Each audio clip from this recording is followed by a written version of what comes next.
Another week of families in an electronic world.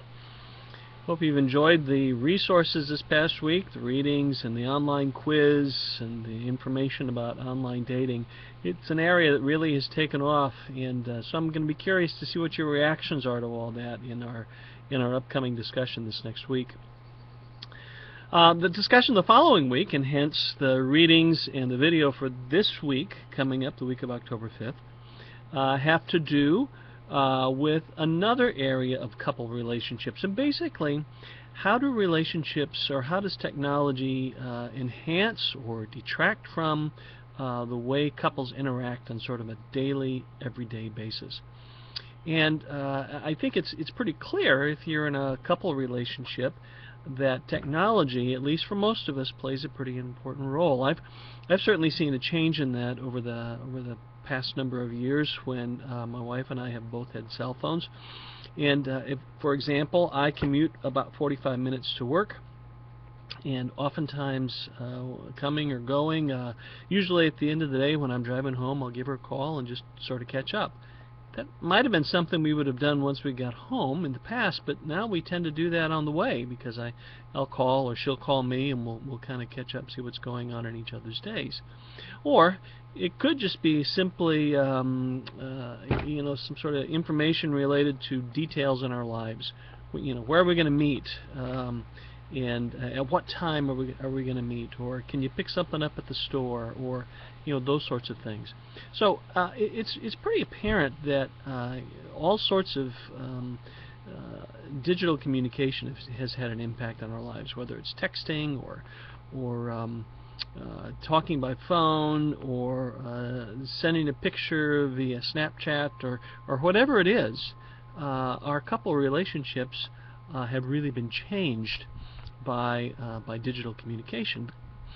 One of the questions is whether this is a helpful thing for us or not. And I suspect in many ways it's helpful, and in some ways it's not, just like most of the things we're talking about this semester.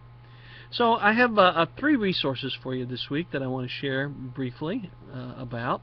One is Chapter 2 from the Hertlein M. Blummer text. And they talk about a number of different areas of relationship dynamics that are affected by technology.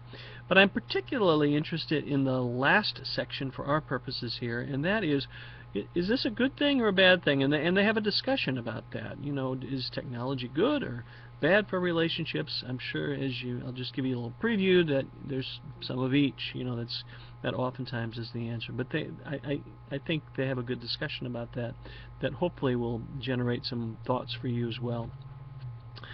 We'll also have another survey from the Pew Foundation, this one by Leonard and Dugan, I believe. Actually just came out in 2014, so it's fairly recent. And they point to kind of the everyday use of particularly cell phones in couple relationships. And as you can imagine, they find some ways in which cell phones are great support. The couples can connect with each other, kind of the things that I was talking about earlier, catching up with the day, or details about things that are going on in life, or sometimes couples will even resolve differences using texting or some other form of electronic media. But it can also be a source of tension, like when your partner's talking to you and you're engaged in a texting conversation with somebody else, or you're looking up something online and they really want to get your attention. And sometimes that really causes some tension in couple relationships. So the survey from Pew really discusses that, and they've surveyed a lot of people and asked them, how does this work in your relationship? And as you might expect, they've gotten some positive and some negative responses to that. The last piece really is a little bit different. It's a video, actually a series of 3 short videos, maybe 2 or 3 minutes apiece, describing a product that came out a few years ago called Fundawear. And Fundawear is interactive garments that people can wear that can be activated by somebody else over the internet. And of course, the express purpose of Fun2Wear has to do with the physically intimate relationship that a couple has, and being able to engage in that from a distance. And so one of the videos just kind of talks about the experience. A couple of the other videos talk about some of the mechanics behind it. But I'll be interested to get your reaction on Fun2Wear. I've gotten all sorts of reactions from students when I've shared this before, and I think you might find it pretty interesting. Okay, well, I'm looking forward to a good discussion this week, and hopefully you enjoy the resources I have for you, and a discussion on relationship dynamics the following week. We'll see you online.